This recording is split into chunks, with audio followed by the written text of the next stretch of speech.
Je vous salue tous, mes bien-aimés frères et sœurs. Je suis heureux de revenir au milieu de vous. Je vous transmets aussi les salutations de notre assemblée. Et je suis heureux surtout de savoir que Jésus est au milieu de nous. On ne doit jamais oublier que Jésus est avec nous tous les jours. Non seulement il est au milieu de nous quand 2 ou 3 sont assemblés en son nom, mais il est en nous, en permanence. Et je crois que souvent, on ne réalise pas vraiment ce que c'est, ou pas assez, que la présence du Dieu vivant en nous. Dans ce corps-là, encore faible, qui n'est pas encore ressuscité, mais il y a quelqu'un qui est ressuscité, qui habite en nous.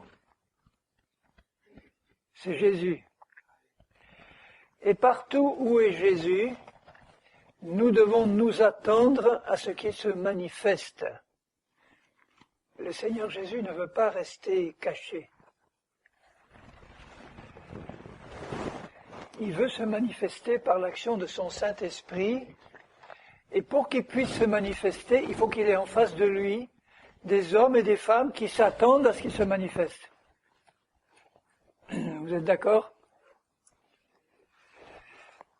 Imaginez ce qui pourrait se passer si Jésus était là en chair et en os, visible.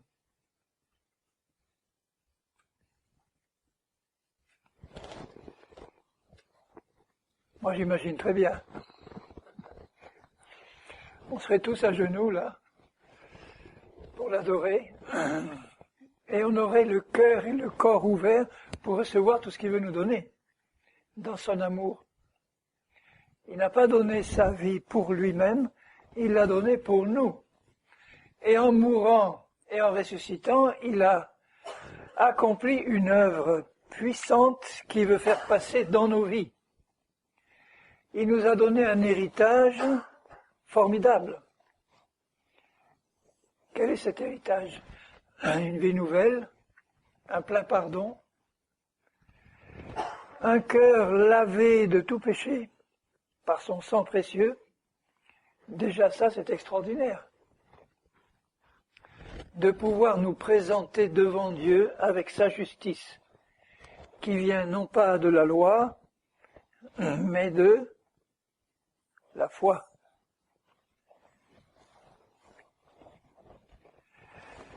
Alors Seigneur, je sais que tu es là présent, je sais que tu veux bénir chacun ici, tu connais nos besoins, et nous n'ignorons pas tes besoins à toi. Seigneur, tes besoins, c'est de glorifier le nom de ton Père et de notre Père, et c'est de glorifier ton nom, de glorifier ce que tu as fait.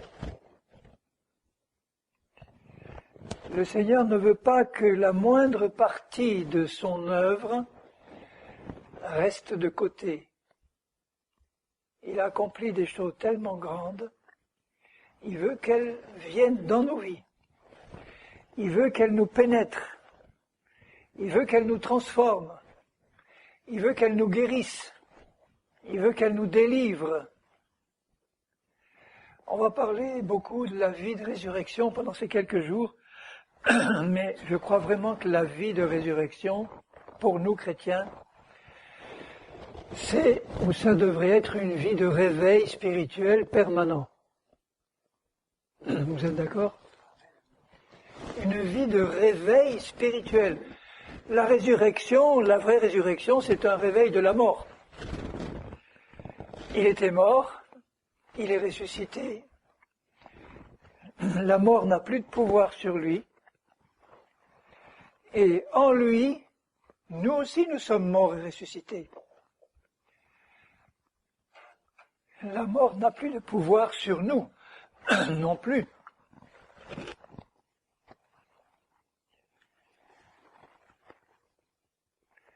Que se passe-t-il si un chrétien qui est en règle avec Dieu passe par la mort physique? qu'est-ce qui se passe? Il va où? Il va directement dans la présence du Seigneur. Il laisse sur la terre tous ses soucis, son corps retourne à la poussière,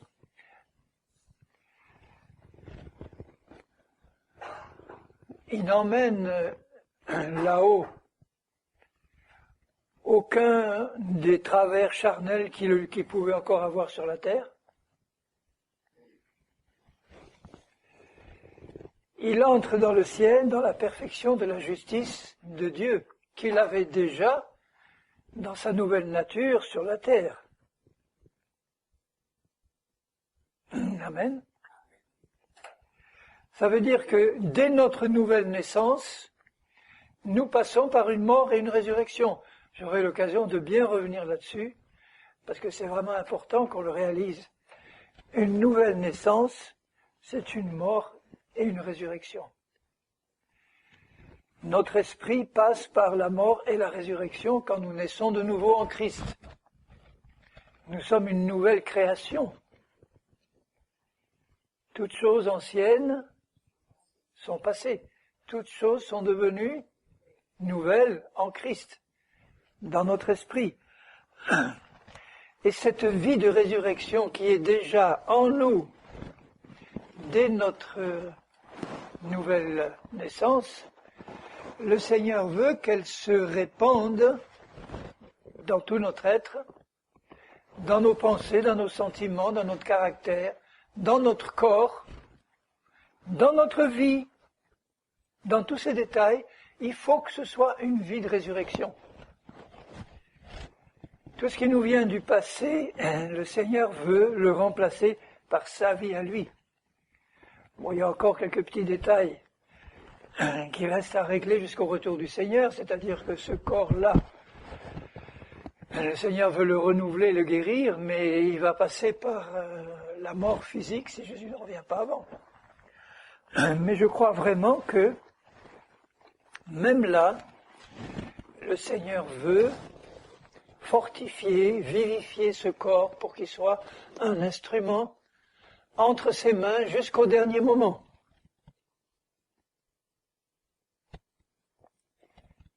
Si vous êtes d'accord, vous pouvez le dire. Si vous n'êtes pas d'accord, vous le dites aussi.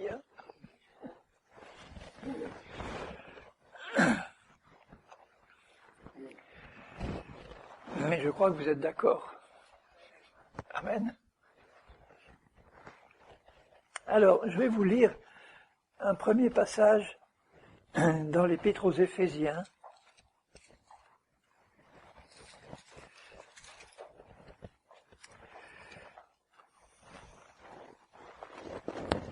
Au chapitre 5,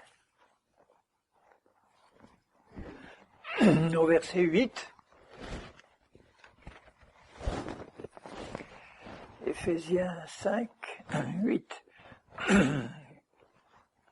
Paul dit, « Autrefois vous étiez ténèbres, maintenant vous êtes lumière dans le Seigneur. » Vous voyez dans ce verset déjà l'opposition ténèbres, lumière, mort, résurrection. Autrefois vous étiez ténèbres, vous étiez morts dans vos péchés, il le dit par ailleurs. Maintenant vous êtes lumière, vous êtes passés par une résurrection, de même que Christ est la lumière, nous sommes en lui aussi la lumière dans ce monde. Il faut que cette lumière se voie. Elle ne doit pas rester cachée. Et c'est pourquoi il dit marcher comme des enfants de lumière. Je dirais marcher dans la vie de résurrection. La vie de résurrection, c'est une vie de lumière, de sainteté, de justice, de force, de sagesse. Ce n'est pas un esprit de crainte, il le dit à Timothée, que vous avez reçu, que tu as reçu, mais un esprit de force, d'amour, de sagesse. C'est ça la vie de résurrection. Car le fruit de l'esprit, c'est aussi l'aspect central de la vie de résurrection, le fruit de l'esprit consiste en toutes sortes de bonté, de justice et de vérité.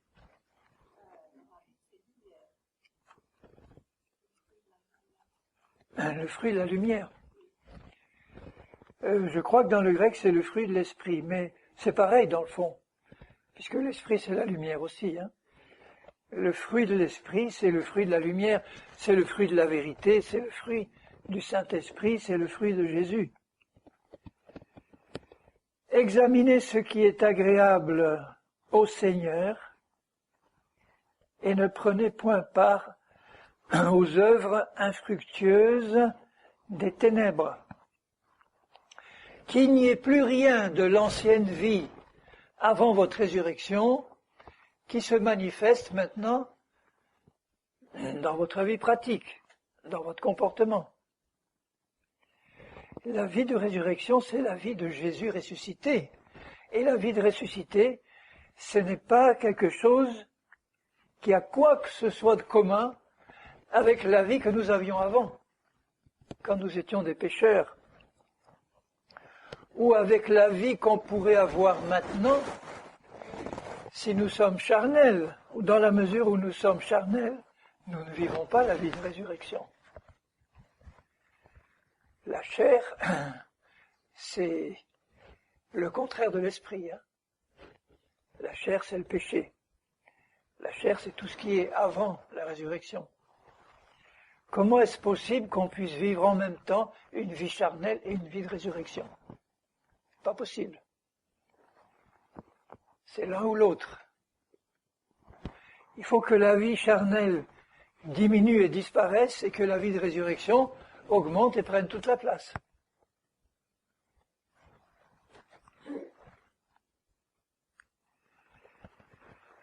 C'est pour ça qu'il dit, je le répète au verset 10, examinez. C'est pas le Seigneur qui examine, c'est nous. Examinez ce qui est agréable au Seigneur et ne prenez pas part, ne trempez pas vos mains dans ces œuvres des ténèbres, mais plutôt condamnez-les. Alors comment on peut les condamner? On peut les condamner en les condamnant avec notre voix, mais ça n'a pas tellement de puissance si on condamne des œuvres des ténèbres avec notre voix et que dans notre comportement on les pratique. Alors que si on les condamne par notre comportement, là ça aura du poids. Ça ne nous empêche pas de les condamner. D'ailleurs, si nous vivons une vie de résurrection, par ce moyen-là, par cette vie-là, nous condamnons par notre comportement les œuvres des ténèbres. Et si nous ajoutons la parole pour les condamner, cette parole aura une autorité.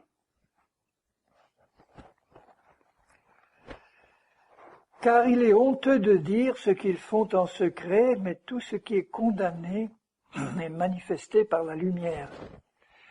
Si nous vivons une vie dans la lumière de la résurrection de Christ, simplement par la lumière que nous émettons, qui est la lumière de Christ, toutes les œuvres des ténèbres qui nous entourent, confrontées à cette lumière-là, sont immédiatement condamnées, parce qu'elles apparaissent à la lumière. Ce que veut Satan, c'est rester caché dans les ténèbres, accomplir ses œuvres. Mais dès que la lumière de Christ apparaît, ces œuvres-là sont immédiatement mises à nu, mises en lumière et condamnées. Que le Seigneur nous donne de vivre en permanence cette vie de résurrection, qui nous permet de comprendre comment nous pouvons la vivre et y rester. C'est pourquoi, ou c'est pour cela qu'il est dit, réveille-toi, toi qui dors, relève-toi d'entre les morts. Vous voyez le rapport entre le réveil et la résurrection? Quand il dit réveille-toi, il ajoute relève-toi d'entre les morts. Vis ta vie de résurrection et tu vivras une vie de réveil. Le réveil ne concerne pas les païens et ceux qui ne sont pas convertis. Eux, ils n'ont pas besoin de se convertir, ils ont besoin de se repentir et de passer par une nouvelle naissance. Mais le réveil concerne nous, les enfants de Dieu. Si Dieu nous fait passer dès le départ par une nouvelle naissance qui est une résurrection, il veut que le plus vite possible on comprenne comment vivre cette vie de résurrection, pour vivre dans la lumière. Et pour donc nous relever d'entre les morts. Réveille-toi, toi qui dors. Alors comment faire quand on dort pour se réveiller? C'est simple, il faut mettre le réveil. Il faut faire sonner quelque chose qui nous réveille.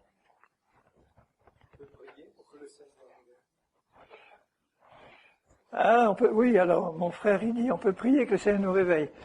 Bon, il peut, mais il peut dire aussitôt, écoute, je te demande de te réveiller, toi qui dors, donc je vais te donner les instruments du réveil, et tu vas brancher le réveil pour pouvoir te réveiller.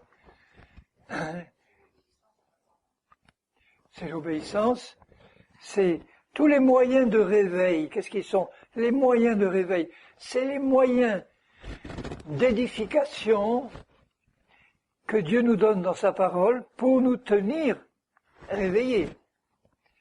Parce que la différence entre le sommeil physique et le sommeil spirituel, c'est que le sommeil physique, il faut que de temps en temps on dorme.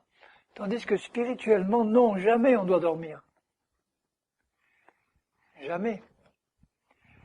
Alors si on dort, il va nous montrer les instruments de réveil qu'il a mis à notre disposition pour qu'on les utilise pour rester réveillés.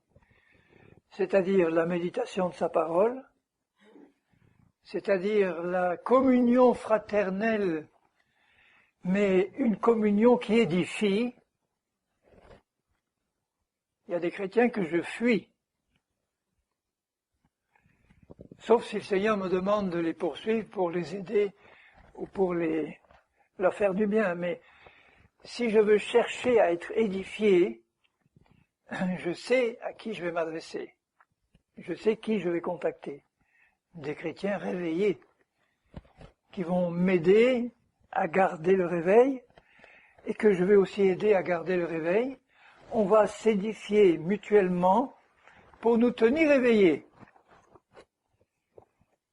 Personne ne doit dormir.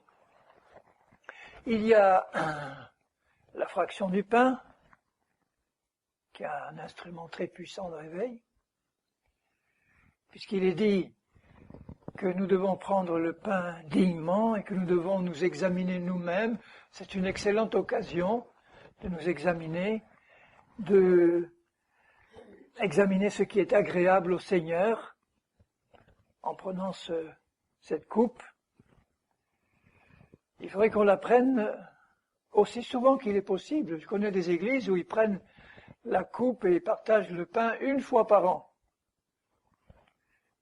à la Pâque. C'est bien dommage. En fait, ils se réveillent une fois par an.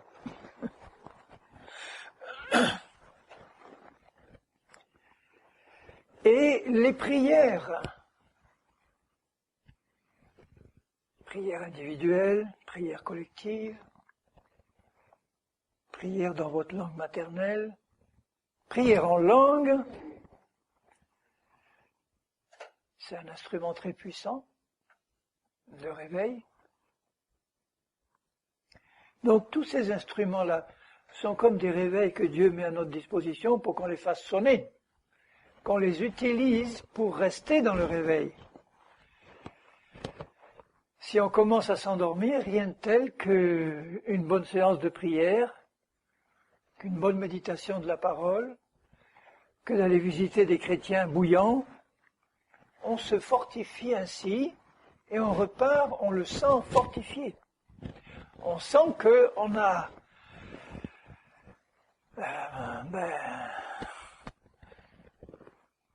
On est vivifié. Prenez donc garde au verset 15 de vous conduire avec circonspection. C'est un mot un peu compliqué, mais ça veut dire simplement en faisant attention où vous mettez les pieds. Prudence, oui. Avec, en veillant attentivement sur notre marche. Non comme des insensés, c'est-à-dire qui n'ont pas le sens spirituel adéquat, qui ne se rendent pas compte qu'ils sont en train de s'engager sur une voie de garage, mais comme des sages, et pas de n'importe quelle sagesse, pas de la sagesse de ce monde, mais de la sagesse de Dieu. Et nous savons qu'il a concentré toute sa sagesse dans la personne et l'œuvre de Christ. Le summum de la sagesse divine, c'est la croix. C'est là le centre de la sagesse divine. Si on veut vivre cette vie de résurrection, on doit bien méditer sur ce qui s'est passé là, sur cette croix, surtout pendant ces 3 heures de ténèbres, où le Seigneur a pris dans son corps sur le bois nos péchés, nos iniquités, nos maladies, nos infirmités, la mort, et il nous a pris nous-mêmes pour nous faire mourir avec lui. Si on prend le temps de méditer ce qui s'est passé là, on reçoit des révélations qui nous tiennent puissamment réveillés. Comprenez quelle est la volonté du Seigneur.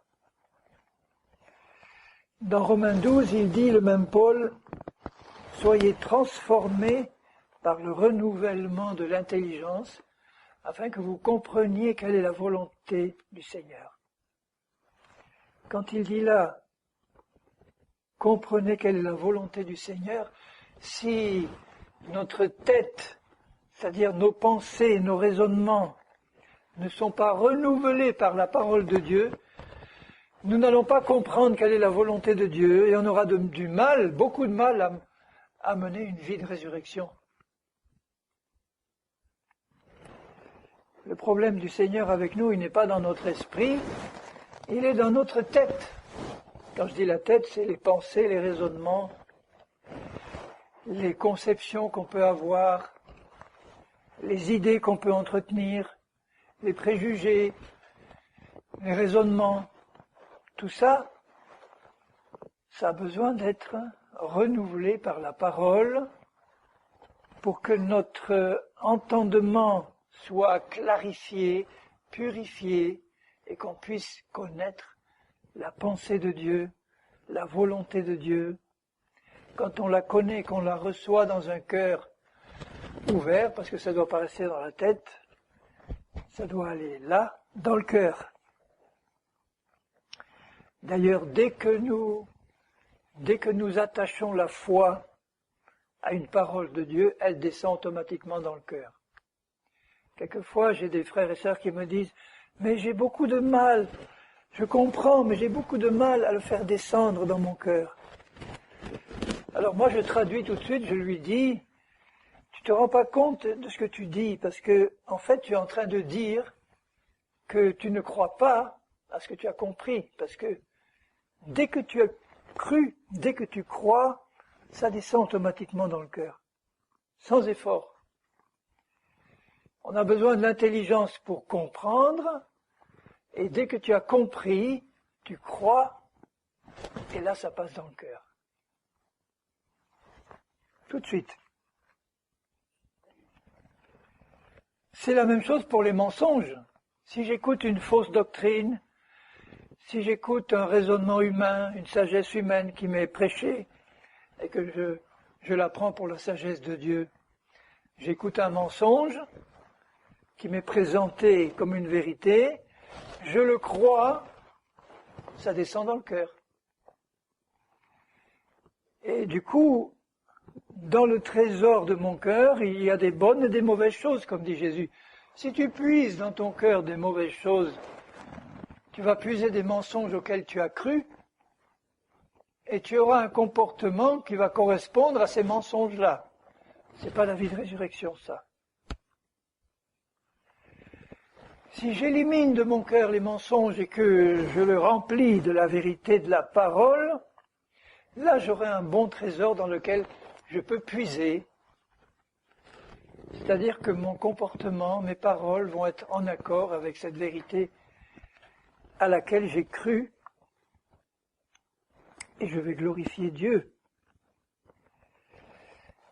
Donc vous voyez le rapport important qu'il y a, quand on parle de vie de résurrection, entre la vérité, notre compréhension de la vérité, c'est-à-dire de qui est Christ et son œuvre, notamment son œuvre à la croix, mais pas seulement ça, il y a aussi la foi. Attacher la foi à ce qu'on a compris. Une vie de résurrection, c'est une vie de foi. Je vais insister là-dessus. Dans ces quelques jours-là, préparez-vous à entendre souvent répéter la même chose, mais d'une manière différente. Parce qu'il faut que ça rentre.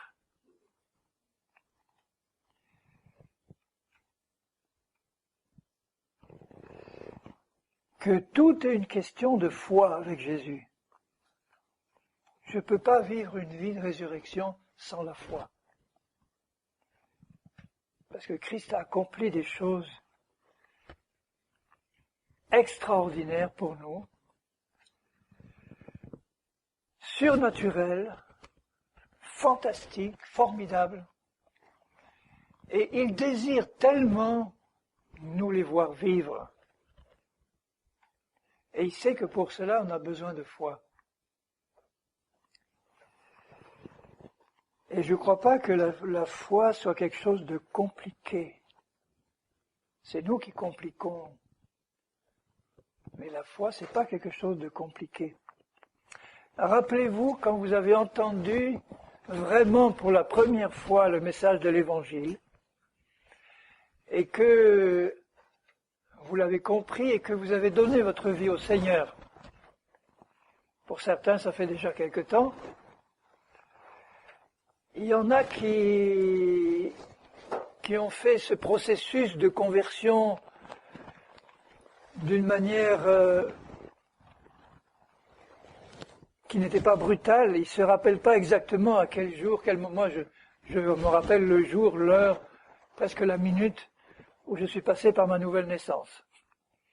Donc le message que j'ai entendu là, il était clair, il était net. Je l'ai compris, mon cœur a été touché, j'ai cru. Et là, il s'est passé quelque chose de puissant. Mais je ne me rappelle pas avoir, à ce moment-là, prié Dieu, Seigneur, donne-moi la foi pour que je croie en ta parole. J'ai entendu, j'ai compris, j'ai reçu. Et maintenant, je réalise que j'ai saisi ce message avec foi. Mais je n'ai absolument pas prié Dieu. Oui, Seigneur, j'ai compris, mais j'ai besoin que tu me donnes ta foi pour croire à ce que j'ai compris. Non, ça s'est fait tout naturellement. J'ai entendu, j'ai compris, j'ai été touché, et j'ai décidé de le prendre pour moi. Oui, je suis concerné, je suis pécheur, mais j'ai compris que tu as donné ta vie pour moi. J'ai compris ce qui s'est passé sur la croix, je l'accepte et je te reçois. Là, j'ai fait un acte de foi qui m'était donné par Dieu. La foi, c'est un don de Dieu. Mais j'ai pas réfléchi à la manière dont ça s'est passé. Ça s'est fait tout seul, naturellement. Et je suppose que c'est la même chose pour chacun de vous. Vous n'avez sans doute pas prié non plus au début pour avoir la foi, pour croire à ce message de l'Évangile. Vous avez cru tout simplement, parce que vous avez ouvert votre cœur. Il en est de même pour toutes les promesses de la parole, pour tout ce qui nous est révélé concernant Christ et son œuvre. Il en est de même pour la guérison du corps. Pourquoi est-ce que vous prieriez pour avoir la foi pour votre guérison, puisque vous n'avez pas prié pour avoir la foi pour être sauvé. Vous entendez le message, votre cœur est touché, vous le recevez, et vous l'avez.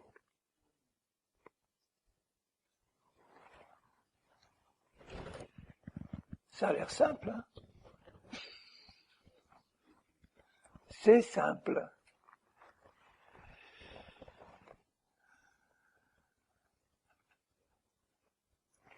D'ailleurs, je sens dans mon cœur, dans mon esprit, le besoin de parler davantage là-dessus, sur la foi. Parce que la vie de résurrection, je le répète, c'est une vie de foi.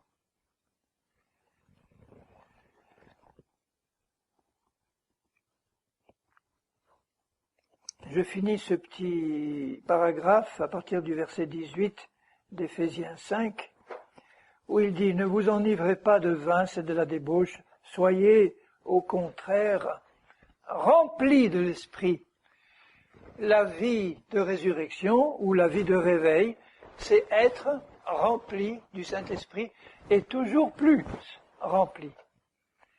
Je crois qu'il y a un moment dans notre vie chrétienne où on demande à Dieu de nous remplir, parce qu'on ne l'était pas avant, on était né de nouveau par l'Esprit, mais on peut avoir l'Esprit de Dieu et ne pas être rempli. Vous êtes d'accord, hein? On est tous nés de l'Esprit en étant nés de nouveau. Mais on peut être un chrétien né de l'Esprit, pas du tout rempli. Qu'est-ce qu'il faut faire pour être rempli? Il faut faire de la place. Oui. Mais alors, tu peux faire la place que tu veux, fais la place la plus grande possible, ça suffit pas pour être rempli, hein. Déjà, on fait de la place. Et une fois que la place est faite, qu'est-ce qu'on fait? On demande, Seigneur, remplis tout ce que tu peux remplir. Tu vois, la place, elle est là. Remplis maintenant, Seigneur. Remplis-moi, remplis-moi. Élargis mes limites au sens nettoie. Montre-moi ce que je peux nettoyer. Je veux que tout soit rempli, tout ce que tu peux remplir, et de plus en plus. Donc je crois qu'il y a un moment où on commence à être rempli du Saint-Esprit, parce qu'on l'a demandé à Dieu et on le désire de tout notre cœur. Dieu donne son esprit à ceux qui le lui demandent et à ceux qui lui obéissent. Puisque si on demande l'Esprit de Dieu, c'est parce qu'on veut lui obéir. Donc même s'il y a des points encore de notre vie où on n'est pas tout à fait dans l'obéissance, soit consciemment ou inconsciemment, si dans mon cœur j'ai le désir d'obéir, je sais que ce désir d'obéir s'accompagne du désir d'être rempli de l'Esprit. Et quand je sais que notre Père désire bien plus que moi me remplir de son Esprit, s'il voit en face de lui un de ses enfants qui dit « Seigneur mon Père, je désire, je veux, j'aspire à être rempli de ton esprit », il n'attend que ça et immédiatement il nous remplit. Je connais une sœur, chaque fois que je la vois, ou presque chaque fois, elle me dit « Je demande à Dieu de me remplir. » Et alors je lui dis, et alors, qu'est-ce qui se passe? Ben, je ne suis pas rempli. Et je lui continue à lui demander. Je dis, ma sœur, arrête de demander et commence à recevoir maintenant. Arrête de demander, parce que tu n'arrêtes pas de demander. Tu ne te rends pas compte que chaque fois que tu demandes, Dieu répond. Et toi, tu ne crois pas qu'il a répondu, donc tu ne saisis pas par la foi ce que tu as demandé à Dieu, en croyant qu'il répond à ta demande. Oui, mais j'ai rien senti. Il n'a pas dit que tu sentirais. C'est trop facile de dire au Seigneur, Seigneur, je te remercie. Je crois que tu m'as rempli parce que j'ai senti des frissons, j'ai flageolé, j'ai failli m'écrouler, alors c'est le signe que tu m'as visité. Non, ça, c'est de l'incrédulité. Parce qu'on va dépendre de ce qu'on sent au lieu de dépendre de ce qui est écrit. Dieu a dit, je donne mon esprit à ceux qui le demandent. Il n'a pas dit à ceux qui vont sentir quelque chose. Donc dès que vous demandez à Dieu de vous remplir, il remplit tout ce qu'il peut remplir. Et il nous demande de croire que nous le sommes. Et si nous le croyons, nous allons voir des choses changer. Nous allons voir les signes qui accompagnent le fait d'être rempli. Et les signes qui accompagnent le fait d'être rempli, c'est le fruit de l'esprit et c'est les dons de l'esprit, selon que l'esprit décide de les donner. Mais il veut les donner en abondance à ceux qui aspirent à les recevoir en abondance. Moi, j'arrête pas de lui dire, Seigneur, je veux tout, je veux tout. Je veux le fruit en abondance et je veux tous les dons, Seigneur, mais selon ta volonté. C'est-à-dire que je veux être prêt à les exercer selon la volonté que tu auras pour moi de les exercer.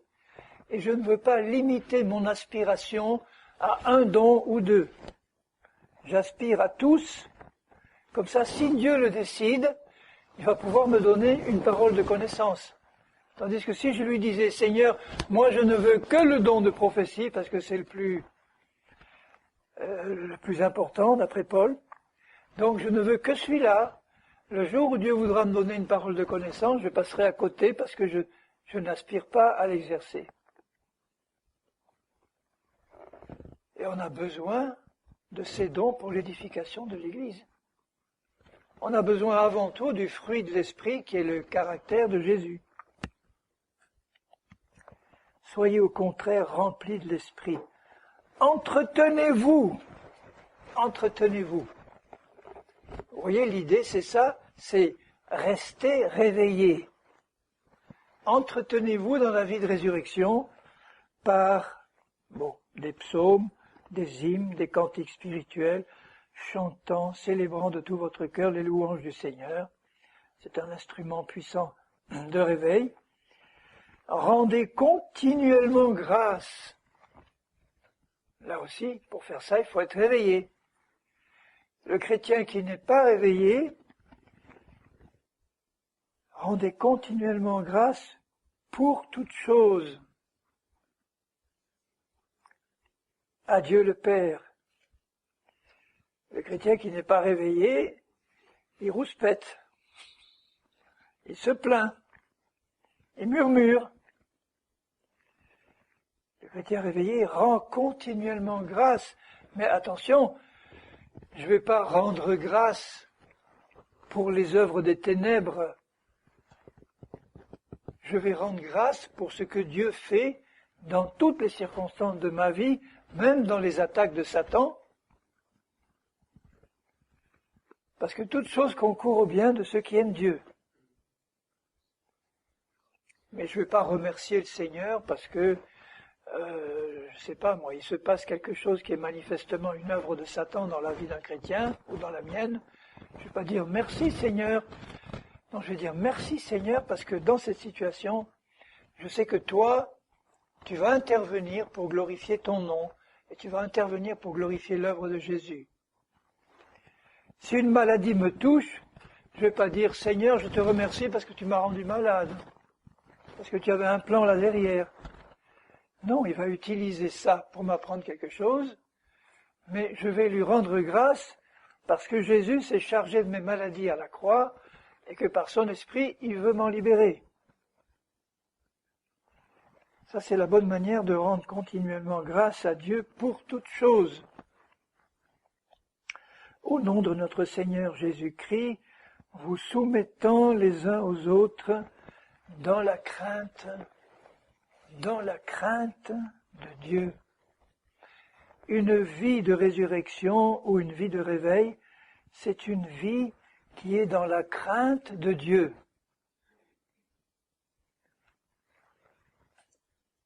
Pas la frousse, mais la crainte de Dieu. Le profond respect pour Dieu, pour sa parole, pour ce qu'il est, pour sa sainteté. La crainte de Dieu, c'est le commencement de la sagesse.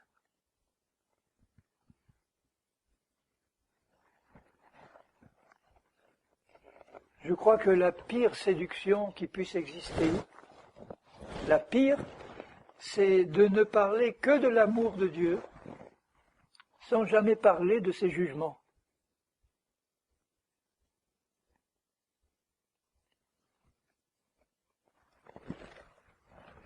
Il faut parler de l'amour de Dieu, parce qu'il est amour. Mais si on ne parle que de l'amour de Dieu, c'est déséquilibré. Quand il est dit que les jugements de Dieu commencent par sa maison, quand vous voyez certains exemples de jugements en temps de réveil, Ananias et Saphira, c'était le réveil du début, une église pleinement vivante, pleinement réveillée, et il y en a là deux qui font, entre guillemets, un petit mensonge. Ils ont vendu une propriété, ils ont gardé une partie du prix, peut-être un rien, ils ont gardé. Ils ont gardé 5% du prix, peut-être 10%, et ils apportent le reste généreusement aux pieds des apôtres. Et comme on est en période de réveil, on est en période de jugement immédiat. Vous aimez le réveil? Je crois que chaque assemblée devrait avoir dans son cœur le désir ardent d'être un centre de réveil. Si Tabor ici est un centre de réveil, ça va attirer ceux qui aiment la lumière et ceux qui aiment le réveil. Je pourrais dire ça de n'importe quelle assemblée, de n'importe quelle église. C'est ce que je disais dans l'église où je suis maintenant. Je dis, mes frères, il faut qu'on soit un centre de réveil. Il faut que toute la région en bénéficie. Il faut donc qu'on soit réveillé et qu'on s'entretienne mutuellement dans le réveil, c'est-à-dire dans la sainteté, dans la sanctification, dans l'obéissance, dans la recherche du Seigneur, dans la crainte de Dieu, dans le désir de voir Dieu se manifester au milieu de nous, par des conversions, par des vies changées, par des libérations, par des guérisons, par des signes, des prodiges, des miracles, par le fruit de l'esprit, pleinement manifesté dans nos vies. Je ne crois pas qu'en tant qu'enfant de Dieu, on ne puisse pas avoir ce désir intense dans le fond du cœur. En tout cas, moi je l'ai pour ma part. Vous l'avez aussi? Il faut que pendant cette semaine, on vive une semaine pour chacun de nous, et moi le premier, de réveil personnel. Parce que quel que soit le niveau qu'on a pu atteindre, il y a toujours devant des progrès à faire, donc un réveil supplémentaire à obtenir. Moi, je ne veux pas me satisfaire en disant, Seigneur, maintenant je suis bien, maintenant j'attends ton retour. Là, si je dis ça, c'est le signe que je commence à dormir. Je dis, non Seigneur, je ne suis pas satisfait du tout. Tout en étant pleinement heureux, je ne suis pas satisfait du tout de ma situation présente parce que je regarde le modèle qui est Jésus. Je ne veux pas me comparer à mes frères et sœurs, je me compare à Jésus et je dis, Seigneur, en me comparant à toi, je réalise le progrès que j'ai à faire encore. Je réalise le réveil supplémentaire que je dois atteindre. Donc je ne vais pas commencer à me morfondre et me culpabiliser, mais au contraire, les yeux fixés sur Jésus, je vais courir vers l'avant. Les yeux fixés sur lui qui est le chef et le rémunérateur de notre foi. Si je manque de foi, il suffit que je regarde à Jésus. Il me remplit de foi. Mettez-vous à la place des gens qui vivaient de son temps. Israël, ça faisait 400 ans qu'il n'avait pas connu un seul prophète. Michée était mort depuis 400 ans. Ils attendaient bien le Messie, mais depuis le temps qu'on en parle, Donc les Israélites, là, tournaient en rond dans leur désert. On espère qu'il va venir un jour. Les Romains occupent le pays. On est réduit à l'esclavage, pratiquement. Et voilà qu'on entend parler que Dieu a visité son peuple et que quelque part là-bas, en Galilée, peut-il venir quelque chose de bon de la Galilée? Il y a un prophète que Dieu a envoyé. Je suis sûr que chez beaucoup, la première réaction, c'était une réaction d'incrédulité. Ils devaient se dire les uns aux autres, mais c'est encore un de ces bruits qui court. Ça fait tellement longtemps qu'on n'a rien vu. De la Galilée en plus. Peut-il venir un prophète de la Galilée? En fait, il n'y en a eu qu'un prophète qui est venu de la Galilée. Jonas. Il n'y en a eu qu'un. Il y en a eu un quand même. Mais tous les prophètes venaient de Juda, ou de Jérusalem, ou de la région, de Bethléem, mais de la Galilée. Jonas, en plus, bon, c'est pas un modèle, au moins au début. Et même à la fin, quand il n'était pas content parce que Dieu n'avait pas détruit Ninive. Bon, enfin bref, il y en avait eu un quand même. Mais la première réaction, je suis sûr que c'était une réaction d'incrédulité. Et puis finalement, quelques-uns ont dit, on va y aller pour voir. Et quand ils ont été dans la présence de Jésus, quand ils ont vu cet homme, quand ils l'ont entendu parler, quand ils l'ont vu agir, je vous garantis que leur foi a été stimulée. Ils sont retournés en disant, si, c'est vrai. C'est un vrai prophète. Et un comme ça, jamais homme n'a parlé comme lui. Et puis, je vous garantis que tous les malades qui étaient là, il les a tous guéris. Oh non, alors là, j'y crois pas. On n'a jamais vu ça. Même Élie, même Élisée, c'était quelques guérisons, mais c'est tout. Si, je te le dis, j'étais là, je l'ai vu. Non, je te crois pas. Eh bien, viens voir. Ils y allaient, ils voyaient et ils croyaient.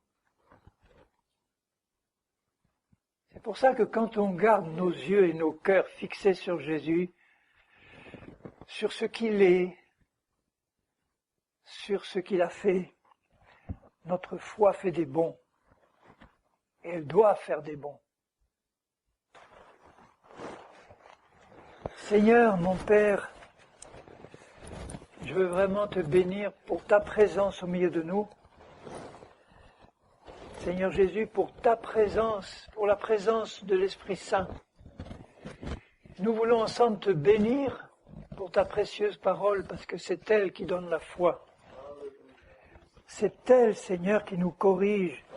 C'est elle qui nous fait du bien, qui nous édifie. Et Seigneur, toi, tu as déjà tout prévu pour ces jours qui viennent. Et la prière de mon cœur et de nos cœurs, c'est que ta volonté se fasse. Que tous ceux qui viendront, que tu enverras, Seigneur, soient visités par ton esprit, puissent vivre dans ces jours une période de réveil personnel, parce que c'est ça ta vie de résurrection, Seigneur, c'est que nous puissions vivre une vie de réveil permanent.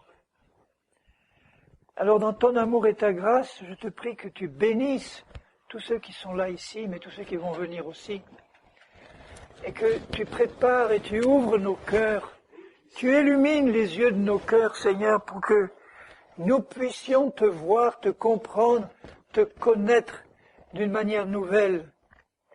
Tu es tellement grand, Seigneur, infini, et nous avons besoin que tu te révèles encore plus profondément à nous, à nos cœurs, que tu nous révèles ce que tu as fait, que tu nous révèles la position que tu nous as donnée en toi, parce que je veux, et nous voulons, je le crois, marcher dans cette vie de résurrection sur cette terre. C'est une vie que le monde ne connaît pas. C'est une vie que le monde a besoin de connaître. Parce qu'en vivant cette vie de résurrection, Seigneur, c'est toi qui te manifestes au travers de nous. Toi, le ressuscité. Et nous te bénissons et nous t'adorons ensemble. Nous te bénissons et nous t'adorons. Nous te glorifions. Nous bénissons le nom de Jésus-Christ, qui est au-dessus de tout nom. Tout genou doit fléchir, plier devant le nom de Jésus. Et toute bouche doit confesser que tu es Seigneur à la gloire de Dieu le Père. Et je suis heureux de le confesser ce soir, que tu es Seigneur, que tu es mon Seigneur, que tu es notre Seigneur, que tu es le Seigneur de cette maison, que tu es le Seigneur de ces réunions. À toi la gloire, Seigneur, l'honneur et la puissance. Nous t'aimons, nous te bénissons, Père, au nom de Jésus. Merci de renouveler l'esprit, l'âme et le corps de chacun. Seigneur, tu connais les besoins, tu connais les soucis, les fatigues, les fardeaux. Ôte-les, Seigneur. Fais-nous jouir d'une visitation de ton esprit. Tu le veux, Seigneur, je le sais. Nous te bénissons dans le nom de Jésus, Père Saint.